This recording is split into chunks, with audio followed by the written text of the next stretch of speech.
The Rolling Stones Unzipped. Hi Canada, just wanted to let you know that our Unzipped exhibition has moved from Europe and will be at the museum in Kitchener, Ontario through to the end of February 2022. I know there's something there for everyone. Music, art, there's costumes, film, so have fun and we hope to see you there. The Rolling Stones Unzipped. Get your tickets at themuseum.ca.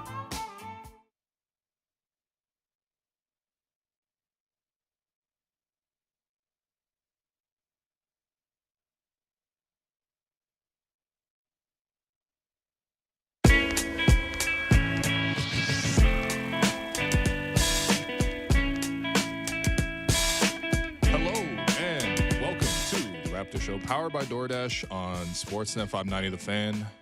I'm your host, Will Lou. A reminder, we are back in the studio and streaming live once again on Sportsnet's YouTube channel, Monday to Friday between 2 and 3 p.m. To people watching, hello.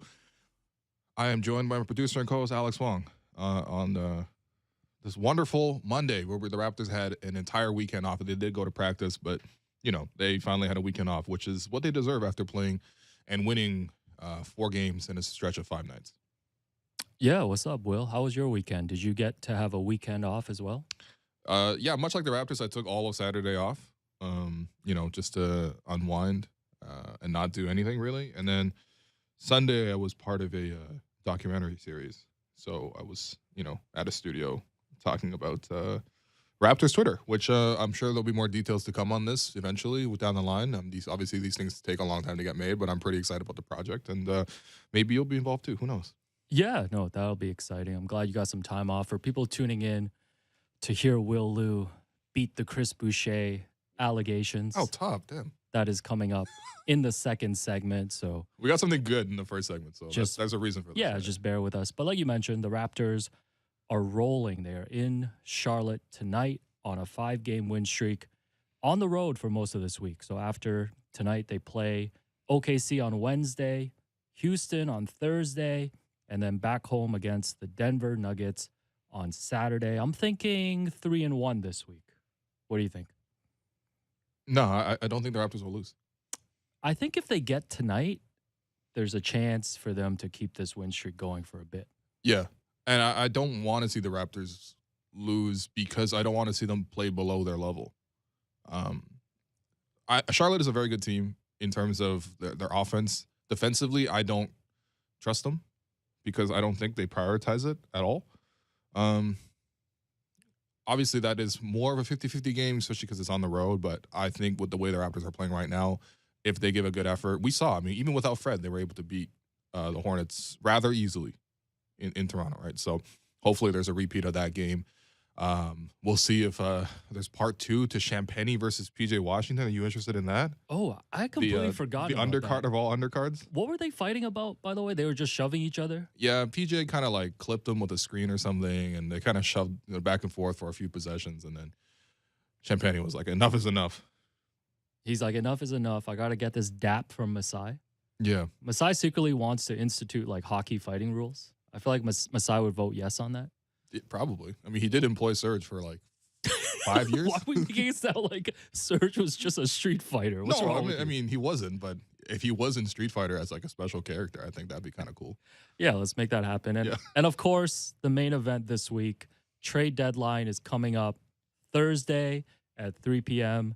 We'll have a 2-hour show that day, 2 to 4 p.m., and we'll be monitoring the trade chatter and the rumors throughout the week. We'll get to a little bit of that in the second segment as well. You excited about this trade deadline, Will? I am excited about the trade deadline. I think this team is deserving of some new pieces, I think, just to sort of help support them because they're playing so well. Honestly, if you just look at the East as a whole, yes, a lot of teams are winning, but I feel like with the way the Raptors are playing, especially the way the core group is playing, I think they just need 1 or 2 more pieces, especially if they can get that third guard, which has been missing all year.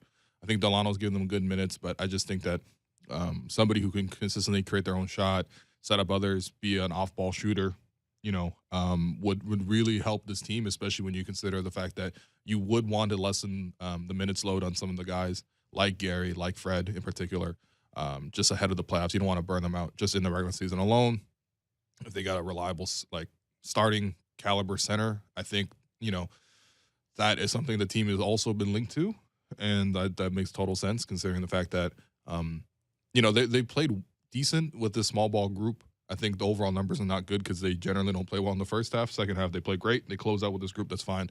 And I think the other question is, like, if you do trade for one of these, like, big-time centers, are you sure that they're going to be better than one of the starters, and which starter are you sending to the bench? Because you're not just adding this guy in a vacuum, right? Like, you got to replace somebody in the starting five with them. So those are questions to be asked, but I'm sure, Bobby Webster will address none of these things specifically when he speaks to the media tomorrow at 1 p.m.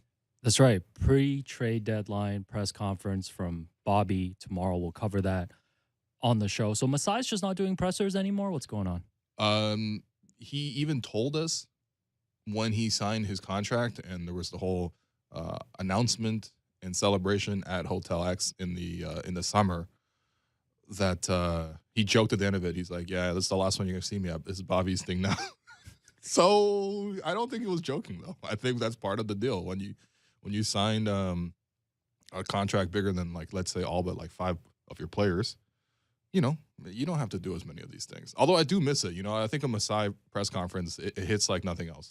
Yeah, it really pulls the city together. Yes. In a way that sports press conferences usually don't. I'm always walking away very inspired from Masai. That's why it's the only Zooms that I attend. We should shout out some of these Raptors players. Pascal Siakam with another incredible performance on Friday in the win over Atlanta. Adam Silver, Mark Tatum, Kiki Vandeweghe. You are under pressure to name Pascal Siakam as the all-star replacement for Kevin Durant. What do you think about Pascal's chances of making it to all-star as a replacement? I mean, I think he's as deserving as pretty much anybody. I almost put him not at the top of the list. I think, they're probably going to look at it like Cleveland's a really having a great year. They just reinforced, by the way, with Karis LeVert over the weekend. But at that time they had Garland make it as a reserve, but they're one of the top teams in the conference. Maybe the coaches just say, or maybe Silver just says, you know what, we'll put in Jared Allen. He's a front court player similar to Kevin Durant. And it's the hometown angle. That's the only thing I could think of right now. I think you can probably, there's not specifically said that he needs to replace a forward with a forward, but I think that there's already so many guards coming out of the Eastern Conference, like, probably it makes more sense to go with the forward. And then who else are you really considering? Like, I guess Jaylen Brown, but I don't know, man. Are you going to put 2 Celtics on the All-Star team for what? For what? They've won 1 championship since 1986. Damn. So just a reminder there. Another player that's been playing really well, Gary Trent Jr. Yep. Streak of 30-point-plus games last week. And even when he didn't score 30, impacted winning a lot in the Chicago game. You remember in overtime, he hit the game-clinching three-pointer. After the game-clinching steal, too. That's right. That's right. We have to give him credit on both ends of the floor. That's one of the reasons why he's been such a standout this year. And it was interesting, last week, he was asked about his dad, Gary Trent Sr., who spent a little bit of his NBA career here in Toronto briefly, and the influence that his dad had on him growing up. So just wanted to play this clip of Gary Trent Jr. talking about his dad. Yeah, there were some shots of your dad in the crowd there, like he was munching and texting and all that. What was it like having him here, and has he had much to say based on how you've been playing lately? Yeah, it's great to have him see here. Obviously him being there from day one, since a little kid, working on every single move and jump shot you see out there today. So to finally be in full circle and see it in full play after years and years and years of repetition and working, it's a great feeling. I know he's happy, and he's gonna continue to work with him and continue to work on my little brothers as well too. So I had a chance to see you a lot since you came to Toronto. He has. He came and visited me a couple times. He's been up here helping me move in early on and stuff like that, and just enjoying his time with me, coming to spend time with me like any father does with his kid. All the time, every single day, about how he was doing this and that and a whole bunch of stuff. Yeah. Yeah, I love that interview because I think, look, players sometimes get tired of asking and answering the same questions about their own game, right? Like, It's like, hey Gary, how come you're scoring 30 plus all the time? Like you're pretty good. And he's like, yeah, I work hard and stuff like that. But like, I think when you ask him questions, especially personal questions like that, where he's able to sort of give credit to somebody who was like a huge, like maybe the number one factor in just sort of like him becoming what he is right now as like an emerging player in the league. Like it's really cool to hear him talk about that, especially from Gary, who is like, I find, he can be a little bit like reserved in some of these press conferences. Like he's soft spoken, he's humble, he's really straight to the point. He's about the business. So he's not trying to do maybe like the Fred thing, just giving like warm, glowing answers about everything and, really enjoying that experience. I think sometimes with Gary, he wants to just like, he's focused. Like you could tell, even after the game, he's still locked in, right? But you saw him just start to open up there when he's talking about his dad. And that's why we want to bring him on. Yeah, so we've got Gary Trent Sr. on the line with us right now. Gary, how are you? I'm great, man. How y'all doing? Good, good. Thank you for making the time to join us. Listen, Gary, before we get into anything else, I wanted to give you a chance to respond to your former teammate, Alvin Williams, who you might have heard has been giving you a hard time on the broadcast. And I think he said that you showed up to Toronto when you were traded here from Portland in a sweatsuit and you never changed out of it. Is that true? Well, here's the thing. See, Alvin has the platform and the nightly voice and the fans to follow him, but it's kind of, he was always, like a young fella, he always had a lot of admiration for me. So I can see why he would be mentioning me in the air in that fashion. You know what I'm saying? But he was my little young fella, and we got traded together. And to be honest, when I was with the Raptors and I got hurt, we were playing one-on-one on the sideline because Kenny didn't come with the team because Kenny Anderson didn't come with the trade.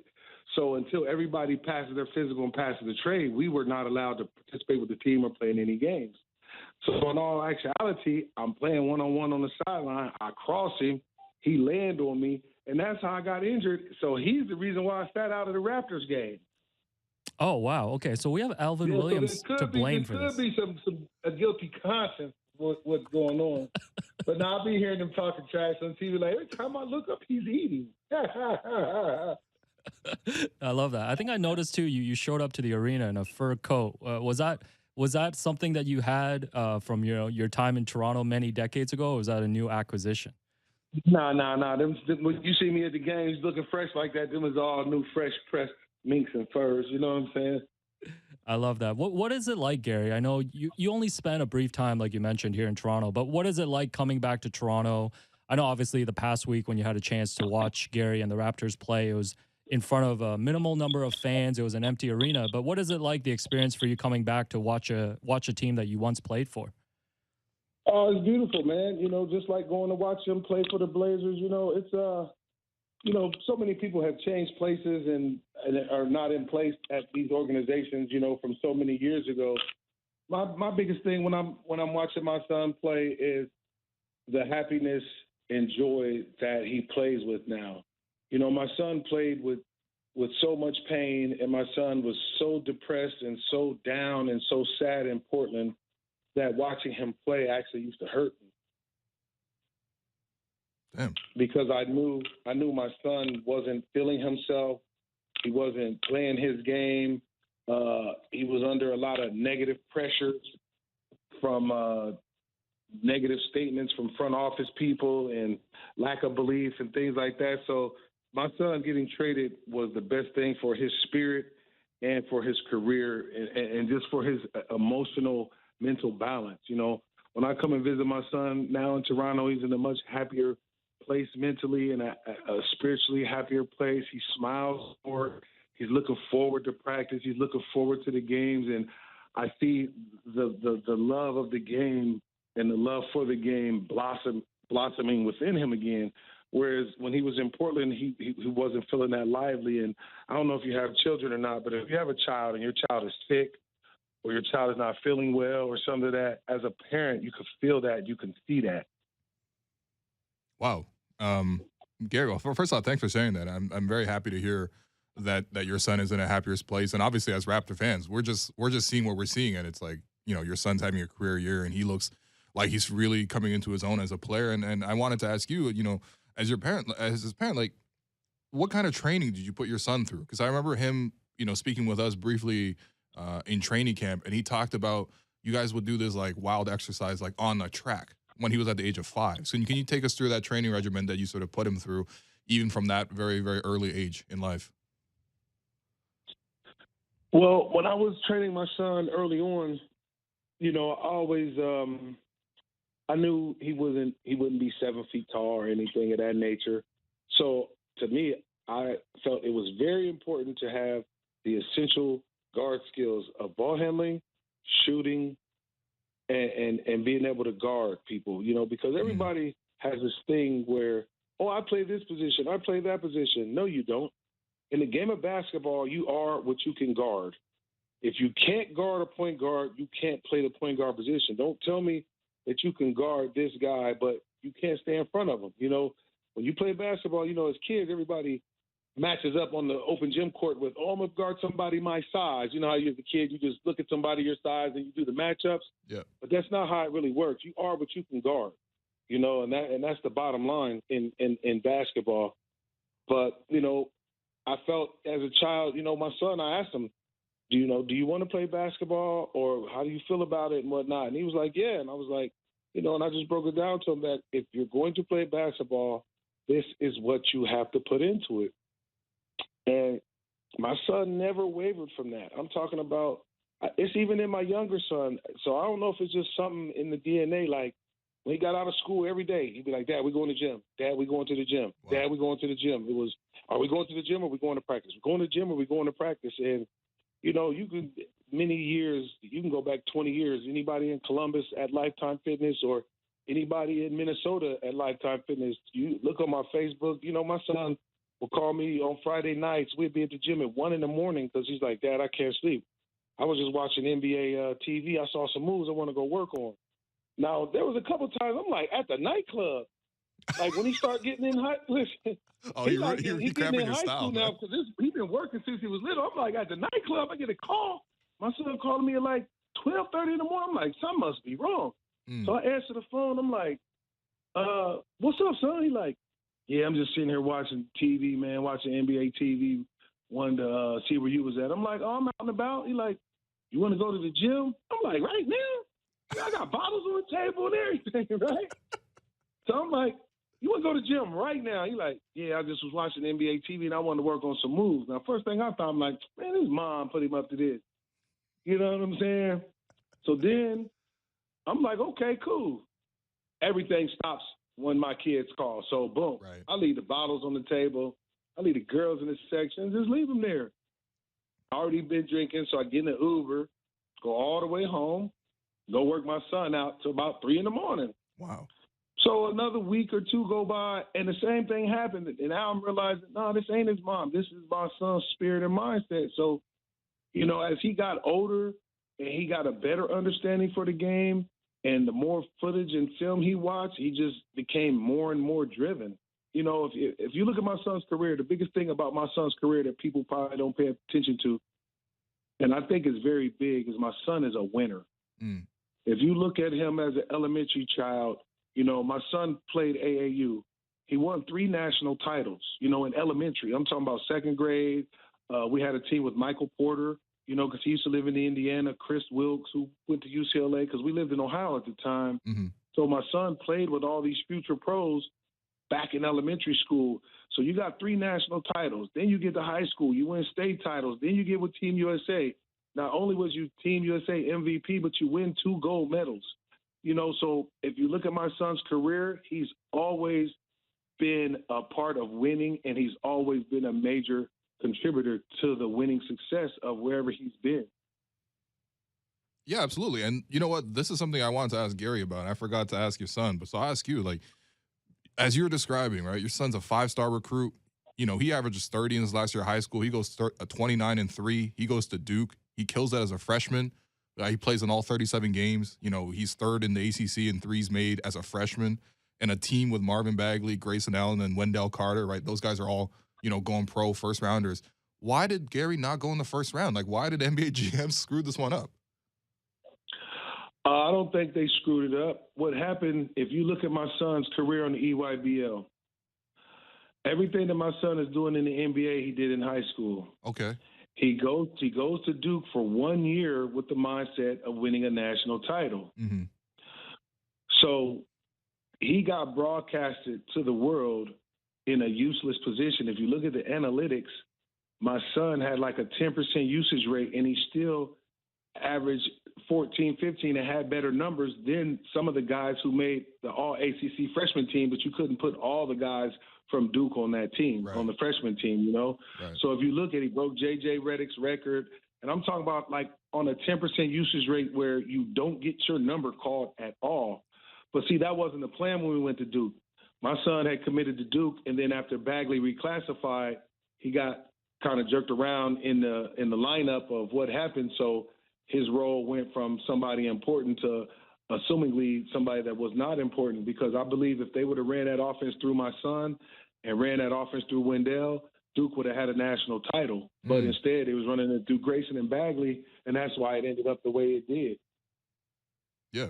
Well, and that's not no slight to those guys or any of that thing. You know, you got to look at it. Grayson was a senior, so you know, Coach K is going to have the most comfort with him of anybody on the team because all these guys just got here. So, you know, he's been through battles. He's won a title. He's been up and down, had up and downs with Grayson. So, of course, you're going to trust your senior.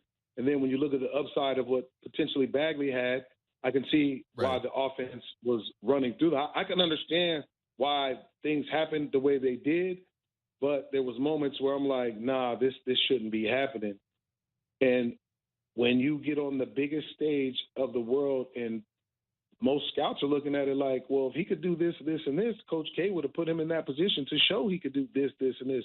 And when they didn't see that, people assume, oh, he can't do this if Coach K is not displaying it like that. And that's what made him get to that second round, because if you look at it, when my son went to the G League, you don't just go down there and drop those type of numbers.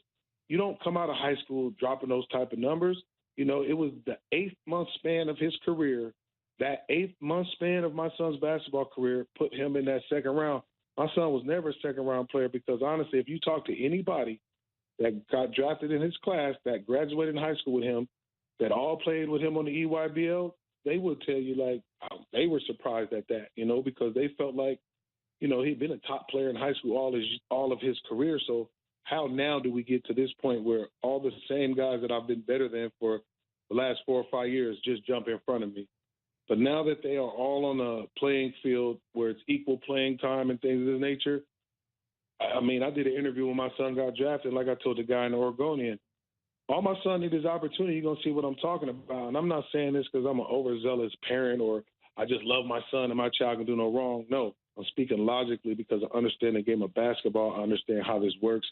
I understand mindsets, and I understand what it takes to be great. If my son didn't have what it takes to be great, I wouldn't be talking like that because I'm going to look like a fool. My son knows what it takes to be great because he was instilled with that, and he would have never got to the level of where he's at if he didn't work like that. Right, for sure. And you know what? He goes to Portland, and as you mentioned, you know, he had a hard time in Portland, especially towards the end. Like, what was Portland's plan for him? Because I felt like Portland had a lot of guards. Obviously, they have CJ, they got Dame, right? So there's like not a clear path necessarily. Well, they didn't really have a plan. Okay. And I'm gonna tell you, I think Portland. I don't think they made the right decisions over there. I mean, if you look they just at traded it, right? Norm, right? They just traded Norm. Exactly. But here was my whole thing. You traded for Norm you traded for Norman, right? Yep. Because you needed veterans and you needed leadership to make this playoff push. Well, you traded for Norman, y'all got put out the first round. So what did y'all do? Y'all could have got put out the first round with a youngster, and my son 5-6 years younger than Norm, which means he's got a lot more time and a lot more upside. So to me, the Raptors won on that deal, and God bless that my son won on that deal to get in a better opportunity. Absolutely. And you're seeing it right now. Like, I mean, if you look at it, and then when you look at what the Blazers are doing now, y'all gave up Gary to get Norm, cash Norm out $90 million, and now he's not there. So basically, you lost the draft pick, you lost Norm, you lost my son. Like, I don't know, maybe I think they're in a rebuild without saying it's a rebuild. right. You know, because you know, a lot of teams when you rebuild, you have to clear house. Well, they haven't cleared house with Dame, they haven't cleared house with CJ. And, so they're in a stagnant kind of rebuild in a sense. And if you look at it, they've really been kind of a little bit unstable ever since the death of Paul Allen. Yeah, that's true. You know what I'm saying? If you look at it, they've kind of been unstable ever since the death of Paul. And I think, then they had to fire O'Shea. So there's a lot of things that, they got to get back together over there. But I think Chauncey, is a perfect fit. He's played in this league. He won in this league. I was a teammate with Chauncey in Portland, in Minnesota, and in Toronto. So, I understand his personality and his mindset, and he knows what he's doing over there. Is when you look at the way the Blazers are playing, a lot of times, man, coaches get fired in the league, but it boils down to this: after 4 or 5 years in the league, I already know what your tendencies are. I know what your moves are. I know what your game is. It boils down to your intensity and your pride. I don't need no coach to make me want to play hard. I don't need no coach to make me want to work out. If you relying on a coach or another individual or another man to make you stand up for your own pride, you a sucker. Damn. Well, I wanted to ask you some positives too, because you fast forward to this past off season, right? The Raptors acquire your son. He plays well. It's a bit of a weird year in Tampa, but clearly there was an intent to re-sign him, and you're there, with your son as he signs the contract with Bobby and Masai and the representatives from Clutch. And just take me through some of your emotions at that time. As a parent, you got to feel, obviously your son was already in the league, right? But that first contract is so important, right? And what were some of your emotions at that time as a parent, and also some of the things that you guys might have done together as a family? Man, I just had tears of joy within me, considering how my son got stepped over, pushed to the second round at the bottom of the roster in Portland. He sat his first year in street clothes. You know what I'm saying? Like, I'm listening to the pain in my son's voice. I'm looking at the sluggish and slumped body language he carried in Portland. So to see him get traded to Toronto for that last little end of his third year, that was an injection of life into him, to where, he just like the Cleveland game, just having those opportunities. There's nothing worse than coming into a situation where daily there's no opportunity. It makes it even tougher on you mentally. Every day when he put on his shoes in the Raptor uniform, he always felt there's an opportunity for him to grow, an opportunity for him to be him, an opportunity to become a CJ or better, or become a Dame or better. You can't become a Dame or CJ playing behind him. And I always ask people, do you remember who Michael Jordan's backup was? No. Yeah. You know what I'm saying? Nobody talks about Jordan's backup, So I think, when I saw my son get his deal, to me, we sat down and we talked about it. My son was happy. He felt, like, hey, Dad, I did it. I accomplished something. But at the same time, he felt like, man, there's so much more I could be doing, and there's so much more, there's so much more opportunity for me to capitalize and improve and grow.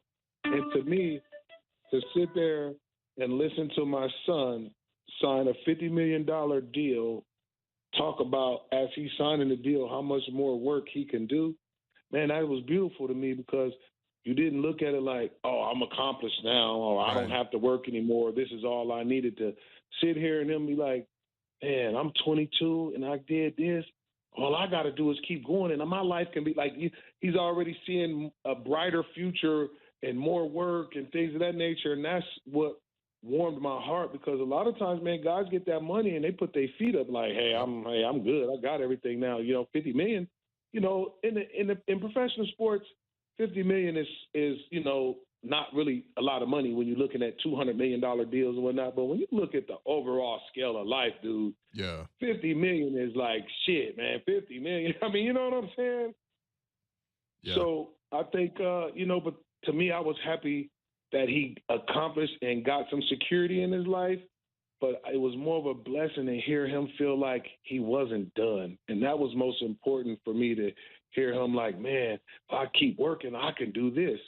As you're focused on what you need to do to keep working as you signing a deal, whereas most people are stuck in that moment. You're looking at that moment as a springboard to a greater moment. So that was the beautiful thing to me. Right. And last question I wanted to ask you before I flip it back to Alex is just, Gary's the oldest of 4 brothers, if I'm not mistaken, right? Garyson, Yes. Grayson, and Graydon as well. That responsibility. Oh, you one of the few people. You one of the few people to get that. Yeah, I was gonna say those names are great, man. Those names are great names. The Garys. All the Garys, man. The 4 Garys plus you, so I guess 5. But I mean, him being the oldest brother, right? Like, I want to know like that dynamic, right? Because it seems like this is the exact example you would want your son to set for your other sons as they sort of come up. And I don't know what ambitions they have in life, maybe basketball, maybe something else that's great, but it's got to be incredible to be able to follow in the footsteps of a guy like that. Let me tell you something, man. It's such a beautiful thing because it started with me, but I'm not the hoop hero in my family. You know what I'm saying? My kids know what I did, and they see my jerseys, and every now and then you can click on YouTube and might find about 4 or 5 videos of me, because you go to YouTube and type in Gary Trent, my son flooded on there like I never existed. You know?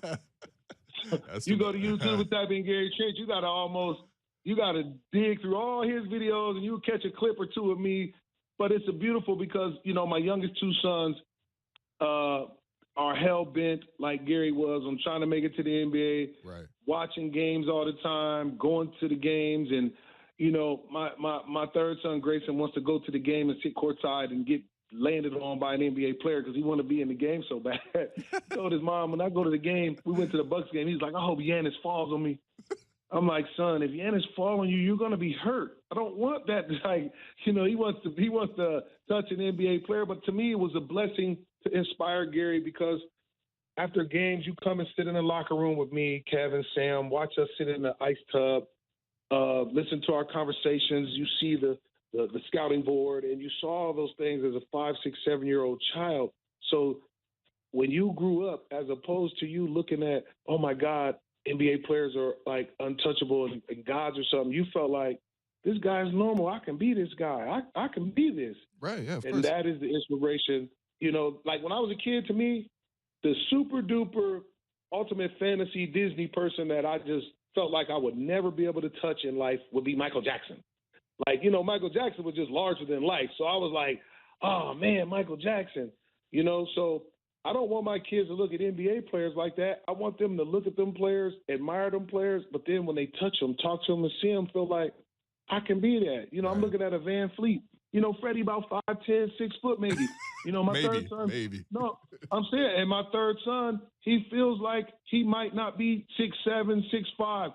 So for him to see a Freddie out there eating, or Isaiah Thomas, or somebody like Allen Iverson, to see those guys out there, that gives them confidence. It gives them reassurance, and it gives them belief that, oh, I can do this. And then when he met Freddie. Freddie was showing love to my kids, taking pictures, and just meeting those guys, letting them get that inspiration and, that breath of fresh air and life and opportunity. And, I have kids, and, a lot of kids stop me and they feel like that about me. And when I was younger, I'd be like, yeah, man, I got to go, or sometimes, because people don't understand your time. But, the way my kids look at NBA players, when people look at me, I want to stop. I want to drop a nugget of knowledge on that kid and inspire him and make him feel good, because when I'm looking at that other person's kid, I'm looking at how I want my kids. I wouldn't want an NBA player to ignore my child or walk by them. I know they don't always have time, but that inspiration, man, does so much just to be able to talk to somebody, or, so many people just, hey, Trent, just come by the school and speak to the kids for 5 minutes, because it means so much to people and it inspires people so much. So to me, every chance we get, we record all my son's games, because a lot of times we're at practice. Right. But we record all his games, watch them on DVR. I got the NBA package on my phone. So if I miss the game, I'll just go back and hit watch. I can watch the game at 3, 4, 5 in the morning. So I don't miss any games. I watch the games like a film session. I watch it and I'm like, I'll be watching the game on one phone, and on my other phone, I'm Snapchatting my son like, hey, in the third quarter, at the 3-minute mark, when you were in that pick and roll, your shoulders wasn't squared, or it lined up right. Like, I'm watching it from a scouting standpoint, because, I can watch a game of basketball with no sound because I've watched it enough. I'm not just watching, a dunk. Okay, he dunked it, but how did the dunk happen? Was there a pick and roll? Was there a back screen involved? Where did the pass come from? What did the point guard see? I watched Trae Young the other day when I was at the Raptors game and how he orchestrates on the floor, how he sees when that pick and roll is developing, he already see the man in the corner leaking, so he's already advancing that pass there. And those are the things that when I watch the games with my children, I want them to have that foresight, that futuristic vision, that Magic Johnson vision, see things before they even happen. You can throw that pass knowing your teammate is cutting that way, things of that nature. And, them being at the games and watching my son, because they went to a few games. We went to the Bucks game, another game. We went to the Chicago game. So my sons, and they're going to go to the Minnesota game. So they get a chance to really be inspired, man. And that's what's most important. You got to have an inspiration and a belief from somewhere. Yeah, for sure. Gary, listen, we definitely have to have you back on and maybe just All the time, we man. need a weekly segment with Gary I was going Trent to say, we have an online Sr. chat of the show, and people are just raving about you, man. And they're saying you're so inspirational. They're saying they wish you were their y'all dad. studio in Toronto? Yeah, that's right, man. Come in. Well, the next time I come there, man, we need to pull up and do it live or something. Let's do it. No, we're going to clear out. Like, I usually ISO. come to Toronto. The whole I usually show. come there every 4 to 6 weeks. Y'all have a homestand of 3 or 4 games because I coach my 4th grade team here. So what I be trying to do is fit, going to JR's games around my practice or not missing tournaments with my little kids up here because, I got to give them the same opportunities that I gave him. So I coach their teams. I do their player development and all that stuff. So, I got to find that balance because I got a grown son and I got elementary kids, So just finding that balance, man, and being in everybody's life and catering to everybody's needs. There's different conversations for different age groups, but the beautiful thing is the conversations that I'm having with my older son help align him and give him some foresight to what he was going to be surrounded with in the NBA as far as the snakes and the shark-infested water that he's in, as far as the girls or the scammers or identity theft people and just people trying to work you for a fake business deal. All those things he learned. And as I have those conversations with him, my younger sons hear it. Now, they don't pick up on it all, but the fact that they're around those conversations, they're around that game is prepping them for that type of future.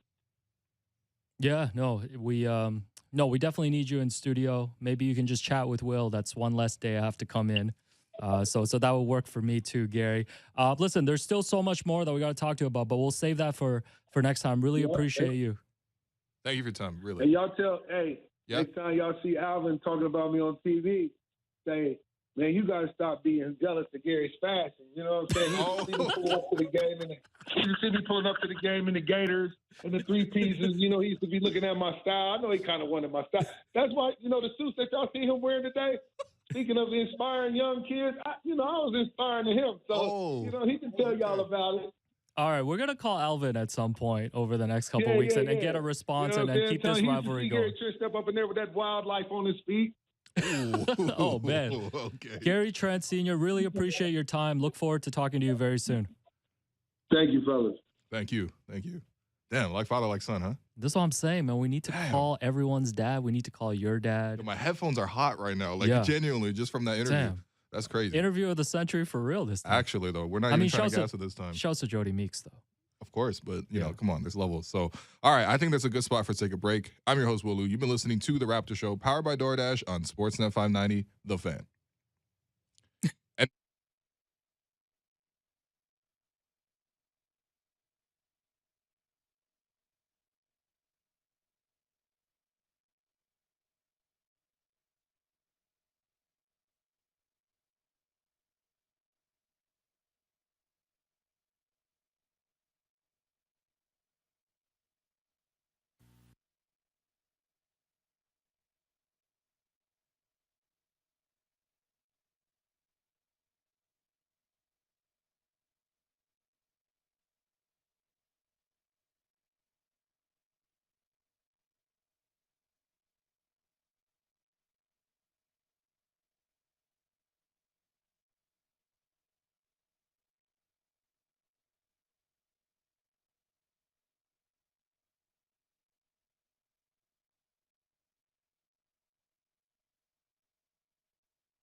Welcome back to the Raptors Show on Sportsnet 590 The Fan, powered by DoorDash. I'm your host, Will Liu. I continue to be joined by producer and co-host Alex Wong. Alex, I'm still reeling from that first half, man. I thought Gary Trent Sr.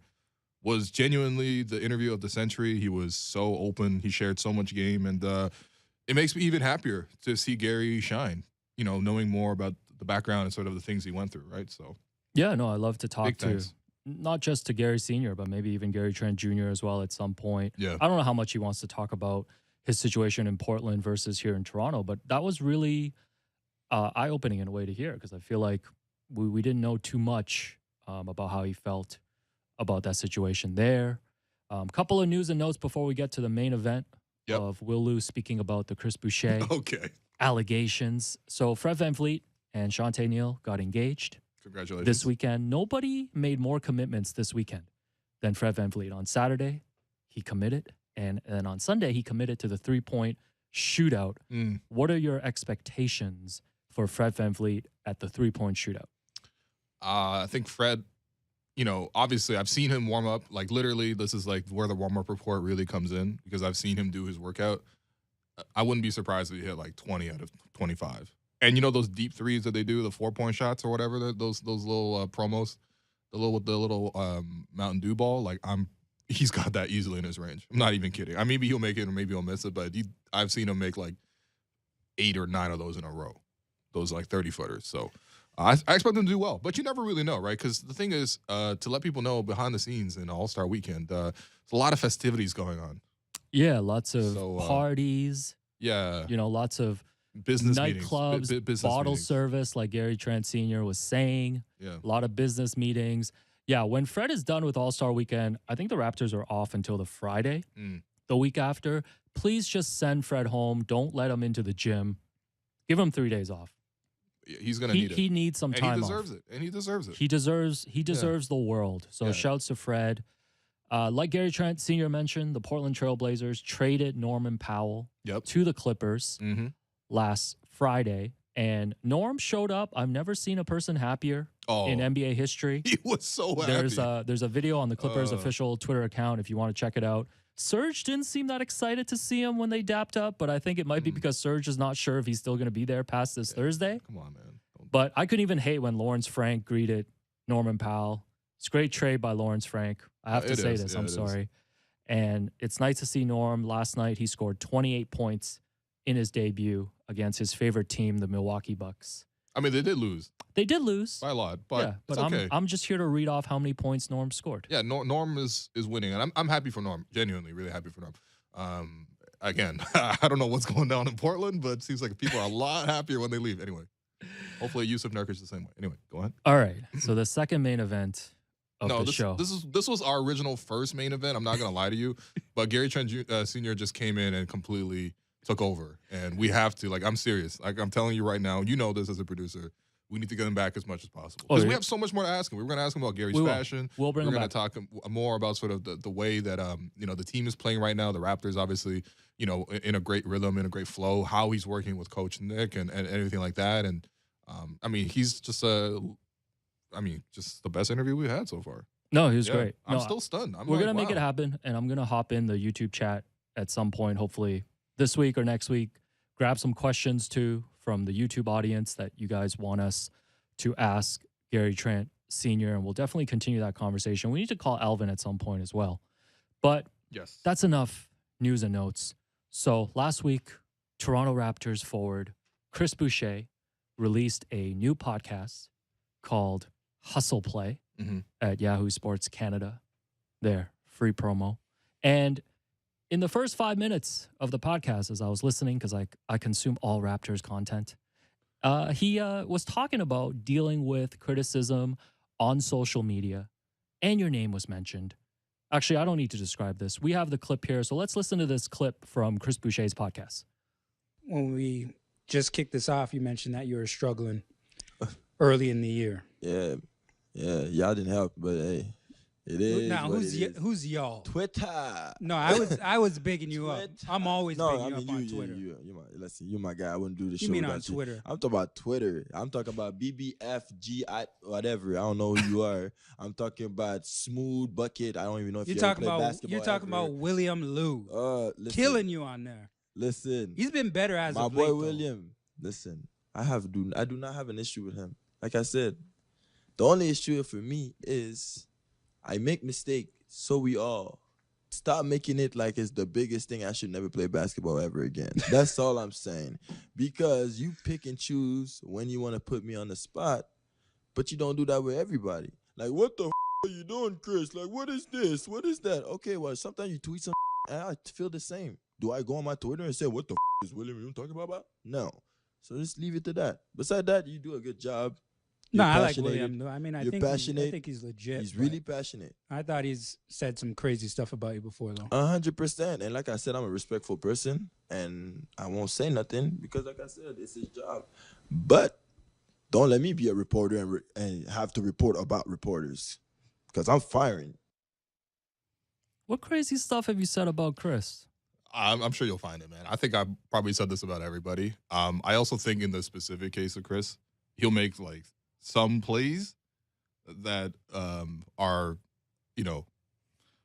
reaction worthy. But at the same time, I thought first off, Chris came at it super respectfully, as he said. And this is something where I genuinely would like to interview Chris. The interview request is in. Yeah, it's already in. It's being processed with Raptors PR. The only issue is the Raptors aren't like at home for quite a while. Like they only have one home game between now and March 1st, which is kind of unbelievable. But we'll try to make it happen. Obviously, we'll do our best, and obviously Zoom exists and things like this. But in any case, first off, I saw a lot of people saying like, "Why, wow, he's flaming you." Like, no, he's not flaming me at all. Like, first off, if I have a platform and I have this microphone every single day, and I have Twitter and I have a column on Sportsnet and wherever, like it's like players have every right to respond, right? And I thought he did so in a respectful way. He could have came at me much harder.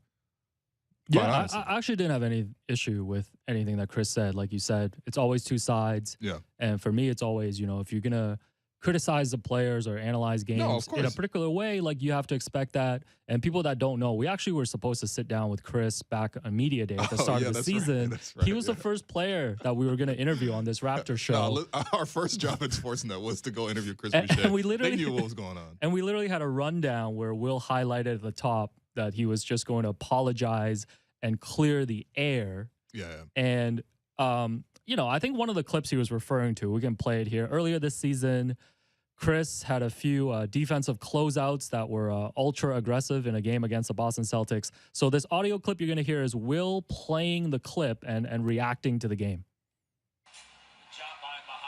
Blow by. Bailed out. Great play. Now watch Boucher here. Watch Boucher here. Look at where he's closing out to that guy. Yeah, so again, this is an audio medium, but also hopefully that was shown on the clip as well. Because for people who didn't see that clip, I think that's what the play that I wanted to give context is to like what Chris was imitating, right? Because clearly I was very upset. Clearly I was reacting very strong. That came as I want to play as a fandom. Because in that game, the Raptors were losing to the Celtics on the road. Nobody likes losing to the Celtics, especially Raptor fans. And that play at the end of the third quarter where Josh Richardson was going in for a full court drive, and Chris closed out to him at literally half court and allowed the blow by for him to drive in for a layup. That was a play that I didn't understand. So I think honestly, in those moments, I probably got to do better to actually maybe reel it in. But genuinely speaking, I think for a lot of fans watching that play, seeing that, it's hard to understand what happened. But having said that, though, I think what Chris's main point is look, you can point out and you can report on things when they're not going right. You got to point out the things when they're going well as well. And I'm not kidding. For people who listen to this podcast, who listen to the reaction podcast, literally it's a segment, the 3 stars of the game. I'm pretty sure Chris has gotten 10 stars. Yeah, since his turnaround. Yeah, because all I care about is the team winning. No, for sure. That's it. And he's been playing great of late. I literally have a list of tweets. Yeah. From me. No, we don't. Honestly, I appreciate you doing that. You don't need positive. to do that. I'm going to cut you off because you don't even need to defend yourself. Because for me, you know, I'm your biggest fan. I'm your biggest critic. Like, I pulled you aside, you know, when you've sent tweets that I feel like maybe you shouldn't and things like that. I never pulled you aside to tell you to not be overly critical of the players, because I think you're a very honest voice. And, you know, for me, the passion that you put into this, however you want to harness it, I think that's up to you personally. But that is one of the most attractive things, I think, why Raptors fans like listening to you on the Reaction podcast and, you know, every day here from 2 to 3 p.m. And again, you know, we don't got to talk more about this because I want to talk to him about this. Yes, I'm and hoping. I actually do want to apologize to him in person as well. I'm hoping some that of these are wild. No, I'm hoping we don't need to talk through like different podcasts, you know, platforms and things like that. You and Chris should sit down, have this interview of the century. My only problem is that podcast using Will Lou as content, because there's only one person in the city of Toronto that is allowed to use Will Lou as content every day, and that's me. Yeah, fair enough. So that's it. No. I mean, you know, listen, we both worked at Yahoo before. No. It's kind of funny. It legitimately is a little funny. It is funny, but you know, it's all fair. It's all fair. Would you not ask Chris the same question if you're anywhere else? I got my gripes, not with Chris, but you know. Yeah, it's all good. I'm just gonna calm down. Hey, by the way, speaking of Chris, I got a Slim Jim care package as well. You did. I told you to just because there's no real beef here. Listen, Mary Brown, Slim Jim, set up a commercial and have Chris Boucher dunk over Will Lou. This is your number one opportunity to have the commercial of the century. Yeah. Like, if you're not going to turn this opportunity into content, then what are we even doing here? So that's all I got to say. Will Lou, keep doing your thing. Yeah. Well, here's the thing. As a producer, I got to give you another on-air note. You got to find all the clips of me at the 3-on-3 tournament, and I know you have all of them. I got you. Because you were there with 3 cameras. I got you. We need to, it's only fair if I get to react to Chris's moments. You got to get Chris to react to my moments. Yeah, no, I got you. Yeah, I got you. I can't wait for this interview. Okay, I think it'll be good. It's been great. Honestly, I really want to talk to Chris and find out sort of what's been behind his season tournament. No, I think it'll be great. It'll be great for the two of you to just have that interaction and be able to move on from it. But until then, go hit up Will Lou's mentions about this. Wow. And we do criticize Utah, but we'll get to that another day. Yeah, that's fair. That does it for us today. I'm your host, Will Lou, and you've been listening to The Raptors Show, powered by DoorDash on Sportsnet 590 The Fan. Make sure you find The Raptors Show wherever you listen to podcasts, subscribe, and please rate and review our show. Thanks once again to my producer and co-host, Alex Wong, to our guest of the century, Gary Trent Sr., and our board producer, Andrew Holland, and Jennifer Rolnick for helping us behind the scenes with the YouTube. Thank you, and I'll talk to you soon.